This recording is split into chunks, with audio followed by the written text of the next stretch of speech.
गाड़ी आइल ह। एकर मतलब बाबू साहेब लौट आइलन।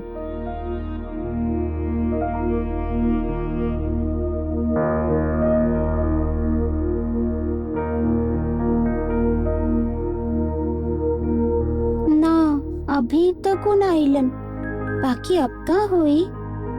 जब बड़की माई के पता चली कि उनकर कान के बाली चोरी हो गई ह, इतना बड़ा नुकसान हम कौनो भी तरह ना होके दे।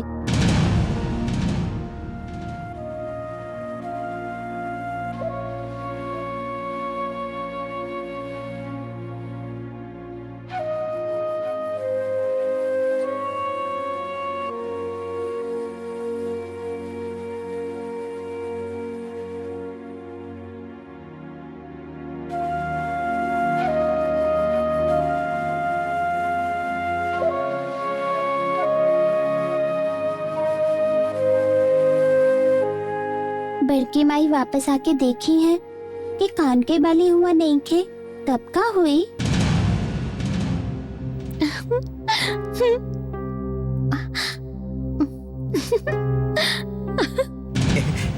का तू एकरा उड़ा लीलू?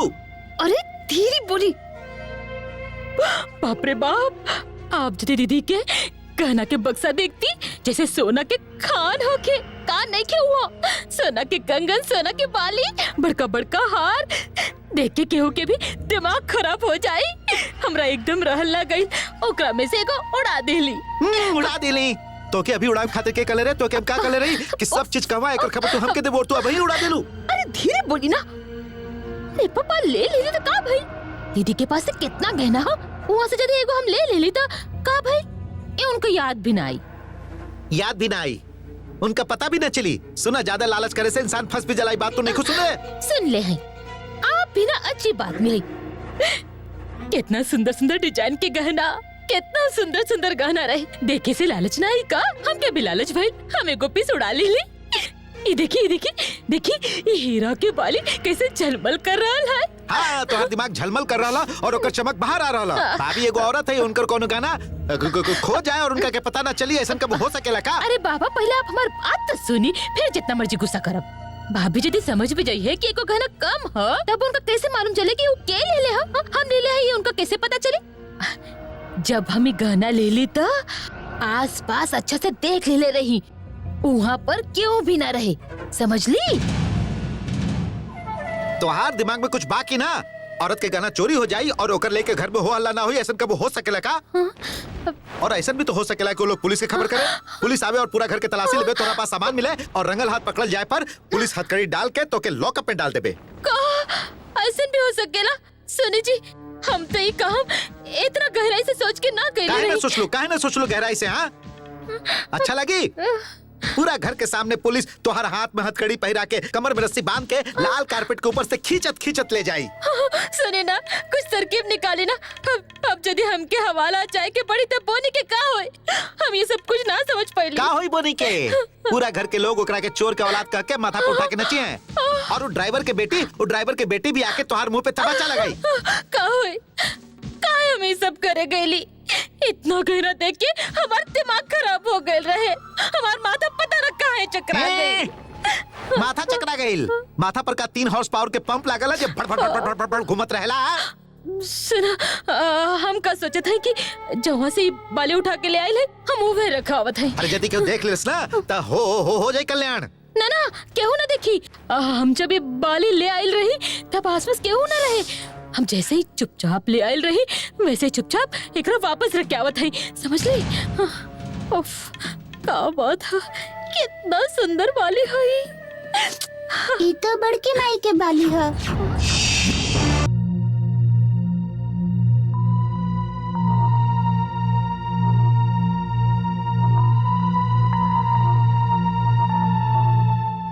अन्नपूर्णा, हमारे हाथ में कहा बतावा? नया कलर पेंसिल। इल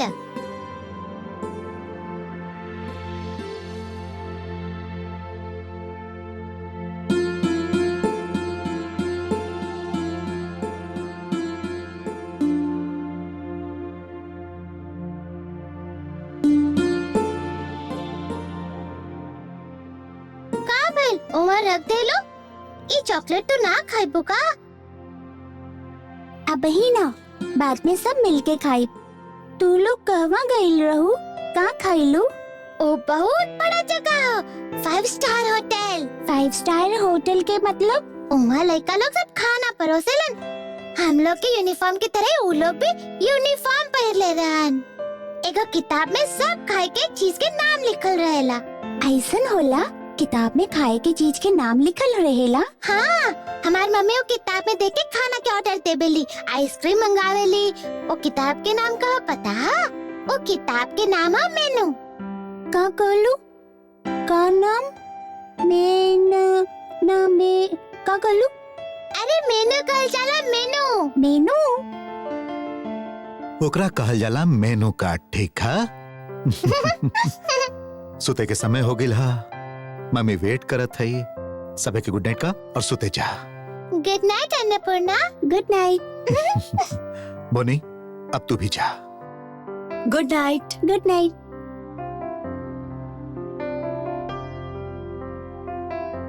अब तो हमके अन्नपूर्णा के भी गुड नाइट कहे के पड़ी। खाना खैलू?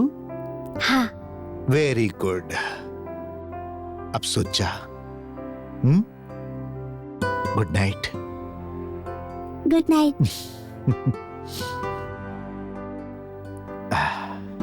बाबू साहेब। का बेटी?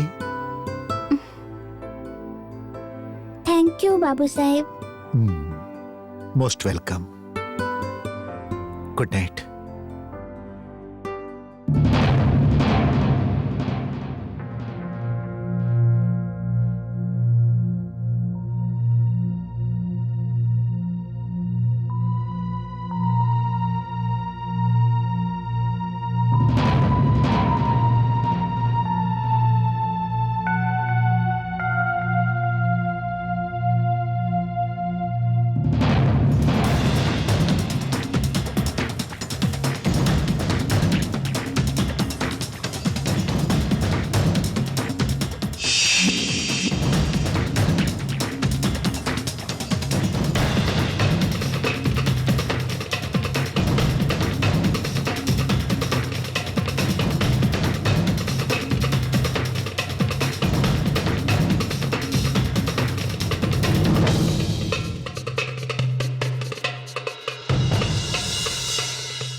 ऐसे उल्टा पुल्टा कैसे हो गई? हम तो ऐसे ना रख ले रही। सच में हमार दिमाग काम नहीं किया करत।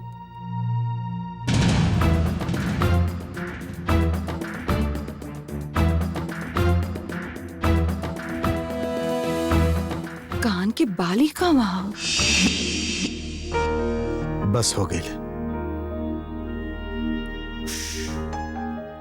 अरे बस बस, पेट फट जाई हमार, मर जाई। काहे?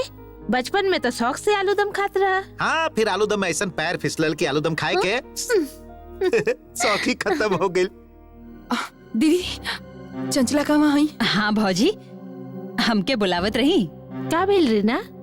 आ सबरे झाड़ू लगावत समय तो के कोनो बाली दिखाई पड़ल? बाली? ना तो भौजी। हमारो डायमंड वाला बाली ना मिल रहा है। देख लो, इतना गाना के बीच एगो छोट सा बाली कहीं घुस गई हुई। थोड़ी का ढूंढा, मिल जाई ना। वो हमार ऑर्नामेंट के बॉक्स में बा ही ना। तब फिर ड्रेसिंग टेबल के ड्रॉवर में ढूंढा, अच्छा तरह से ढूंढा। आखिर कहाँ जा सकेला? का मुसीबत है। कल बाहर जाए से पहले ही हम ओकरा एकदम अच्छा से रख के गल रही।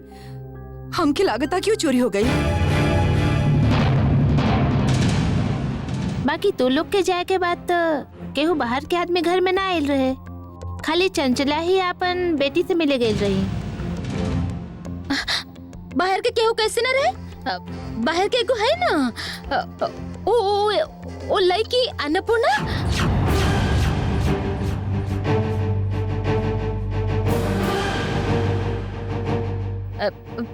ना ई विश्वास कईल मुश्किल है, बाकी ओकरा अलावे केहू रहे भी त ना। ना सुनीता, बेकार वो लड़की पर शक कईल। इतना बात करे के जरूरत कहा, ओकरे बुला के पूछ ले थई। तू चुप रहू, जे कुछ भी होखेला सब अन्नपूर्णा करेले। हाँ, एकरा बारे में अब और केहू कुछ ना कही। आप मना काहे करत हई? अन्नपूर्णा के बुला के हम फांसी पर तना लटका रहल हई ना। जा चंचला, अन्नपूर्णा के बुला के ले आवा जा। हाँ,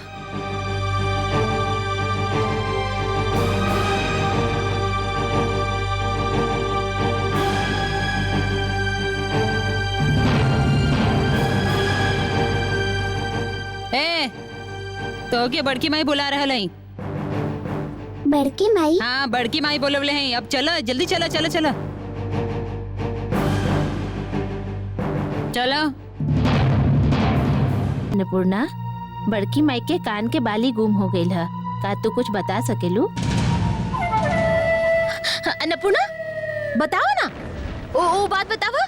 कल रात के जे तू ई कमरा में आयल रहो, काहे आयल रहो बतावा। काहे आइल रही? हाँ, काहे आयल रहो तो के नहीं के पता? बोला बोला बोले काहे आयल रहो बोला।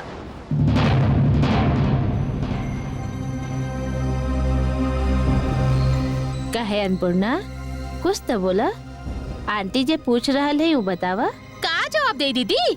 हाँ, लड़की अब पकड़ल गई है। ऐसे चुपचाप खड़ी है। ये लड़की सब जाने ली। अरे बाप रे, जाने ली दीदी।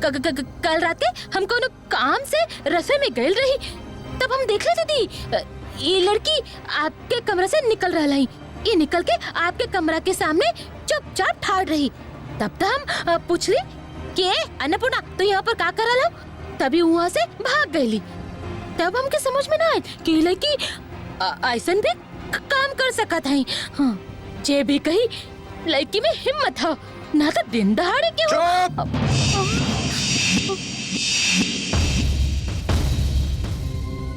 केहू एक भी बात ना करी।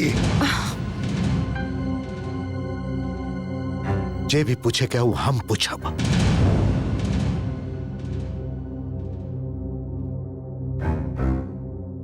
हमरा पास आवा बेटी।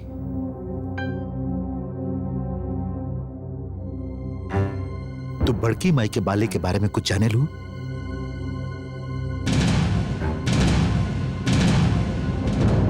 चुप रहे से काम ना चले अन्नपूर्णा, कुछ जाने लू?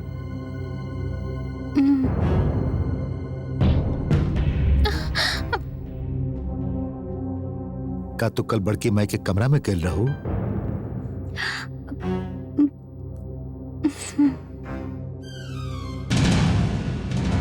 तू बड़की माई के कमरा में केहू के घुसा देखले रहो का?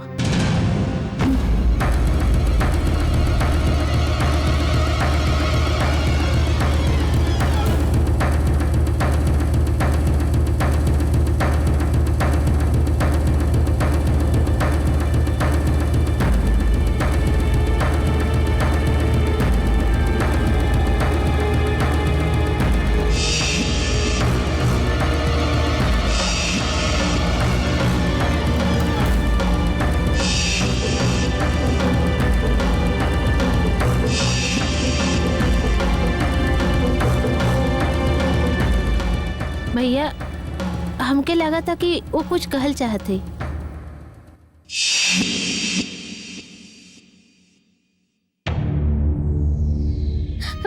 ये का कही दीदी? साफ समझ में आ रहा कि ये लड़की बाली चुरैले है। साफ समझ में आ रहा। एगो काम कर सकत है, अन्नपूर्णा के कमरा के तलाशी ले लेते हैं। ठीक कहलू, एकदम ठीक कहलू। ये लड़की का कमरा के तलाशी लेबे के चाहिए, तो सब समझ में आ जाए। बाप रे, कितना जहरीली लड़की है। हम कहली ना कि खाली हम ही बात करब। अन्नपूर्णा से हमके बहुत कुछ जाने का।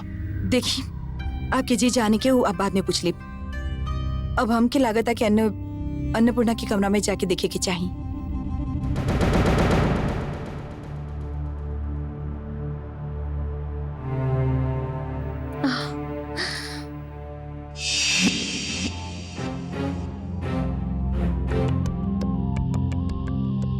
ना भौजी, एहवा पर तो नहीं खे।